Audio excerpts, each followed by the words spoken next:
everyone, in this video, you are expecting to find the general term of a quadratic sequence, find the end term of the sequence. The sequence, every quadratic sequence has a formula like this, which a sub n is equal to a n raised to 2 plus b n plus c. We'll give the first few terms and we need to find the formula of its general term. Let's say we have the sequence of 3, 6, 13, 24 and so on, and we need to find the formula of its general term. The first thing that we need to do is to find and look at the common differences of a sequence. But first, let us organize the terms and their orders in a table. A sub 1 is equal to 3, a sub 2 is equal to 6, a sub 3 is equal to 15, and a sub 4 is equal to 4. And we keep looking at the formula of its general term. We can see the difference of second and first term is equal to 3, and the difference between the third and second term is equal to 7, and between the fourth and third term, the difference is 11.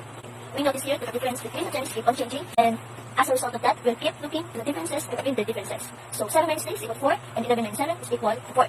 Now that we see our second difference is always the same, indeed they are always equal to 4. When this happens, we are dealing in quadratic sequence. The fact that our second difference is a constant, which means not changing, it implies that we are dealing with a quadratic sequence. Furthermore, because we already know that our sequence is a quadratic sequence, we are trying to find the end term of a sequence. It will be a form of a sub n is equal to a n raised to 2 plus b n plus c. So we have to find a, b and c, but a, b and c satisfy the following equation, and these are the equations that we can use to find a, b, and c. It is always true that 2 multiplied by a will give you the second difference, and that second difference will always be a constant, and 2a is always equal to second difference. And also, it always true that 3a plus b is equal to the difference of second and first term, and lastly, it always true that a plus b plus c gives you the first term of the sequence. To show you why it's true, here's the proof. Suppose you have a quadratic sequence, its end term is in this equation, which is a sub n is equal to a n raised to 2 plus b n plus c. We will going to write the first, second, third, and fourth terms in terms of a, b, and c.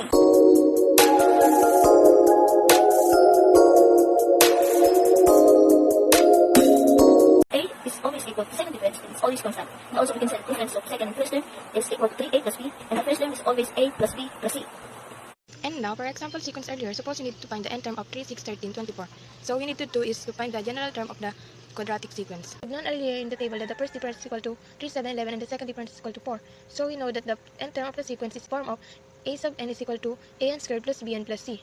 And now here's where we can use the rules. Second difference is equal to 4, second minus first difference is equal to 3, first term is equal to 3. 2a is always equal to the second difference, which is 4. Divide both sides by 2 and we get a is equal to 2. Now we get the value of a. Let's move on. To find the value of b, we have the equation 3a plus b that is equal to 3, which is equal to the subtraction of second term to the first term. So 3a plus b is equal to 3. Substitute the value of a is equal to 2 and we get 6 plus b is equal to 3. b is equal to 3 minus 6. Then we get the value of b, which is negative 3. Now we know the value of a and b, which is 3 and negative 3 respectively. We will substitute it to the third equation, which is a plus b plus c. And it is equal to 3, the first term plus sequence. 2 plus negative 3 plus c is equal to 3. Then negative 1 plus 3 is equal to 3. Then c is equal to 3 plus 1, which is 4. The value of c is 4. Now we have the value of a, b, and c. We will substitute it to the form of a sub n is equal to a n squared plus b n plus c. A is equal to 2, b is equal to negative 3, and c is equal to 4. And now we get the general term of the sequence, which is a sub n is equal to 2n squared minus 3n plus 4. For the summary of the lesson, to find the value of a, we need to solve the equation 2a, which is equal to the second difference. To find the value of b, we need the equation 3a plus b that is equal to the difference of second term and first term. Then substitute the value of a to the equation, then you'll get the value of b. Lastly, to find the value of c, we need the equation a plus b plus c that is always equal to the first term. Then substitute the value of a to the and b to the equation and you'll get the value of c. For the last step, substitute the value of a and b and c to the form of a sub n is equal to a n squared plus b n plus c. After you find the general term, you can find the end term of the sequence by substituting the number of the term to n. For our better understanding, here's our exercise. So as we learned earlier, we can arrange it to a table so we can find the value that we need. We need the values of a, b, and c. So as we need the value of a, b, and c, we need the equation as shown. Then now, we get the values of a, b, and c. Substitute into the quadratic form, we get the general term of n squared plus 3. Substitute the 20 to n to get the value of 20th term that we need. And now, we know the 20th term of quadratic sequence of 4, 7, 12, 19, 28, and so on is 403.